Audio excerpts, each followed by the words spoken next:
the Marvel Legends Eternals Gilgamesh Build-A-Figure Wave. Let's take a look at the characters behind the characters these figures are based on. Next up, Phastos.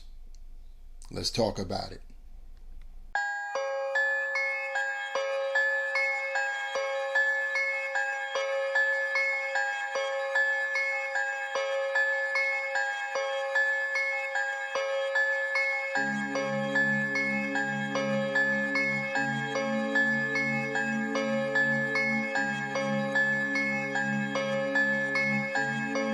MBB on the track.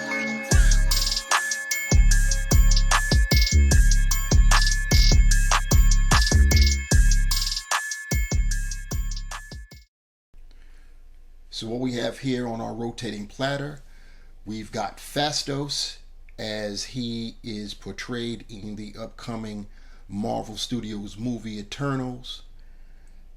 And we are going to take a dive into the background of his 616 comic book version counterpart. Before we get into that, let's talk about the race he comes from, the Eternals, and how they got their start. The Eternals, they were created by Jack Kirby in 1976. Issue 1 came out in April of that same year. Phastos' first appearance didn't come until 1985 in the Eternals' second volume, issue 1 of volume 2. He doesn't have much history. He's married to an unnamed human wife. She's only been mentioned as wife, never been no name or anything like that. Phastos serves as the Eternals. He's their master of technology and their weaponsmith. And the crazy thing is, he makes weapons, but he's not necessarily a pacifist, but he's against war. You know, so there is that about him. Not much is known about Phastos except for his being mistaken for Phastos, you know, during ancient Greece, the Greek god of, you know, he was the god's weaponsmith. And you can kind of see how the Eternals were always getting confused with the Greek gods because they had similar passions to the Greek gods and their names were kind of close. Hephaestus, Phastos, see what I'm saying? But yeah, he's been back there since the Greco-Roman times. He and Icarus witnessed Hercules fight the Hydra.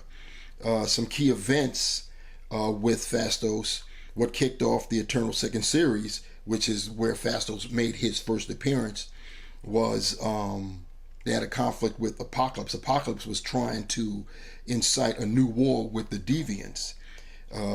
This is what led to them becoming superheroes. The Eternals decided they wanted to take a more active role in protecting mankind, so they became basically costume superheroes, and they even took code names. Phastos went by the name Ceasefire. But that was it. We didn't really hear too much after that. The next time we heard about Phastos, his story basically picks up after the Eternals all took themselves out because they discovered their true purpose was to cultivate humans for aliens known as the Horde. And, you know, after that, they were all resurrected by this process called the exclusion. Phastos was the first one to be brought back, and while he was just the only Eternal around, and being, you know, his proclivity for electronics, technology, and what have you, he was curious about how the machines that powered the exclusion, how they worked. So that gave him time to inspect the machines, and he found that in order to bring Eternals back, it required taking out human beings. So once again, you know, they, under the impression they're here to protect humans, and it seems that just about everything about them was to do away with humans. So you can imagine how it made Phastos, and by extension a lot of the other Eternals, how they felt. Phastos didn't like that at all, so he wanted to put an end to that. So he enlisted Thanos, and the way he did that, Thanos was also basically deleted, if you will. He was like jacked up in this black hole. So what Phastos did was he blackmailed him by offering to restore him, but he threatened to end him if Thanos would betray him. Right? He figured he told Thanos, the way how I'm bringing you back is the way I can take you back out. Right? So Thanos complied. The wild thing is Phastos also told Thanos that he was actually an Earth Eternal. Thanos is supposedly a Titanian Eternal, son of Alar's, aka Mentor, and there on those Eternals used to be Earth Eternals, but Alar's and Zurus had basically a falling out. They had two differing ways of how they wanted to lead the Eternals. So in order to keep the peace, Alar's took everybody that shared his sentiments, and they took off into space, and they ended up on the Saturn moon of Titan, their largest moon, and they started their eternal colony there. And he eventually had Thanos, and the rest, as they say, is history. But anyway, picking up on the story, Thanos took out many of the Eternals, including Zurus, the leader of them, as I just previously stated. And while he was doing that, Phastos was trying to sabotage the exclusion machines, and he managed to do so. And there was an investigation into all of the passings of the Eternals on how they got taken out. They knew it was Thanos, but they knew Thanos wasn't acting alone, that there was a traitor in their midst. So Cersei led an investigation with certain suspects. Thena was a suspect. Basically, all the Eternals technically were suspects, but of course they went to all the ones that had an obvious motive. So they even went to Druig, and they ruled him out as a suspect.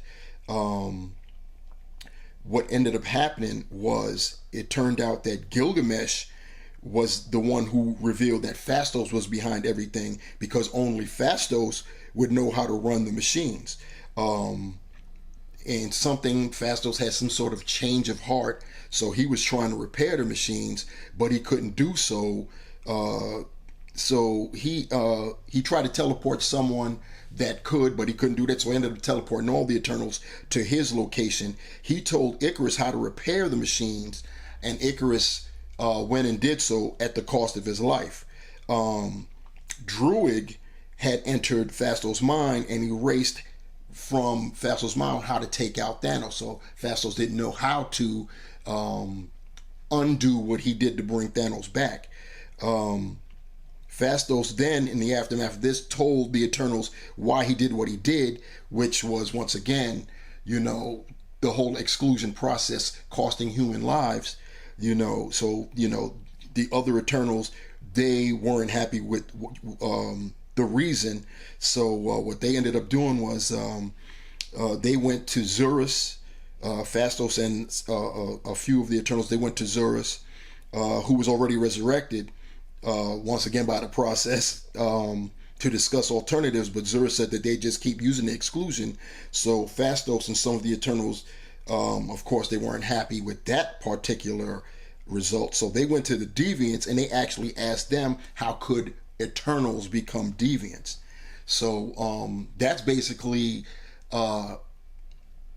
all I can say about Phastos. He doesn't really have that much of a history in the mainstream Marvel line.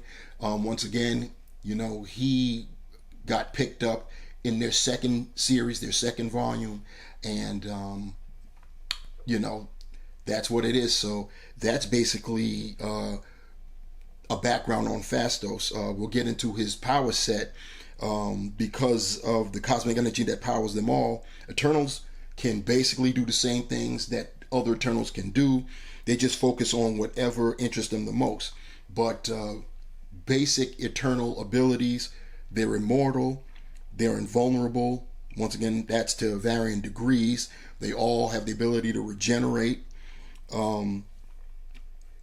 They all have low-level telepathy and telekinesis, unless that's what they've actually focused their efforts on, like Cersei. Cersei's very proficient at telepathy and telekinesis and anything dealing with psionics.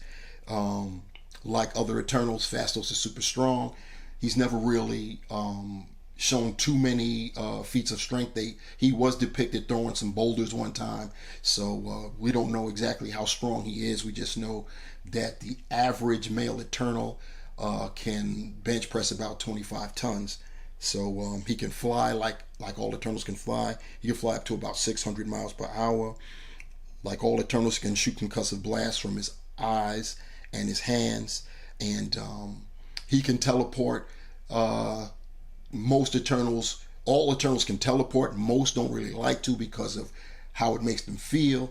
Phastos is one of those that it doesn't bother as much. I guess he's teleported more often than most others, but that's about it for as far as his abilities. I mean, his main ability is that he's got genius level intellect and can create weapons, and obviously all kinds of forms of technology.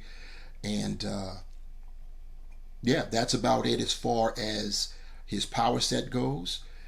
I'm going to get him off the rotating platter, and we're going to take a little peek at his articulation. I'm not going to do a deep dive. I'm going to save doing a deep dive for if you want to see a deep dive into his articulation, paint apps, an in-depth review. I'm going to turn you to MCU Collector 24. He's got an in-depth review of Phastos as well as the entire Eternals wave, including the exclusives, that being Thena, Ajax, and Crow. I'll have the description. I'll have the link in my description to his video, his review of Phastos in the description below, so you can go check him out if you want to get in deep with Phastos. But now let me get Phastos off of the platter, and we'll see what's up with his articulation. So taking a look at Phastos, his uniform, just like with all the other Eternals that we've taken a look at so far, his design, his costume design is pretty intricate, pretty detailed, with the lines and the circles and the diagram and everything else. It's really nice. He's got that purple color going on.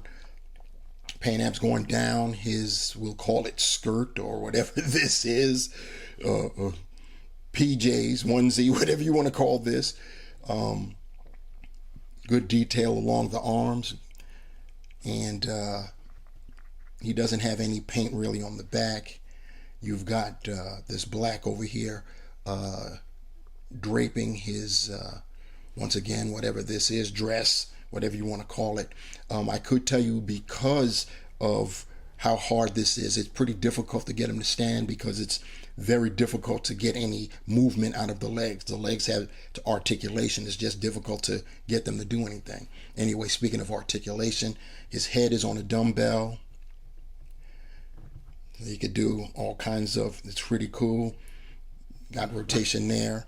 He can look down that far, look up that much. Arms can go out a little bit more than 90. He can get 90 degree, 360 degree rotation. Same thing with the bicep rotation. He's got double jointed pinless elbows, which make it for a sleeker look. He's got wrist hinge and swivel. He has his torso, he can't go much forward. He's kind of portly, so that sort of impedes him going forward. He can go back a great deal. That's pretty good for going back. He can swivel that way. He can go left, right that way also. As far as the legs, I'm getting ahead of myself. There is no waist rotation. That's why you get any of your articulation at the upper torso. He can only do the splits about that much. He probably can do the splits a little bit more, but once again, his dress piece prohibits that. He can go forward, but once again, it's being prohibited. He can't do anything going back because of that piece. He does have, see if I can show it. He does have thigh rotation. He has pinless double jointed knees, but once again, because of the back here, it's going to impede that. And he has no ankle or calf rotation. He has toe articulation. He can point his foot down that far, that much going up. And he does have ankle pivot, holes on the bottom of his feet. So there you have it. With a little background we have on Phastos of the 616, the Marvel comic universe. We just laid it out. Like I said, he hasn't been around as long as other Eternals such as Icarus, Sprite, and Cersei. But he's been around since '85. And he has been key in some major events. The exclusion in particular, which included Thanos. Anything including Thanos is always big. Once again, if you want to see a more in-depth and detailed review of Phastos, the action figure, I point you to MCU Collector 24. He's got the entire Eternals wave, including the exclusives, Athena, Ajax, and Crow. And I'll put a link to his video in my description below, and you can go over there and see a more detailed review. Other than that, we're about done here, party people. Once again, thanks for rocking with me. Please remember to like, share, and subscribe, and smash that bell so you can be notified when I upload another video. Until the next time, my peeps, remember, the hunt continues. And I'm out. Peace.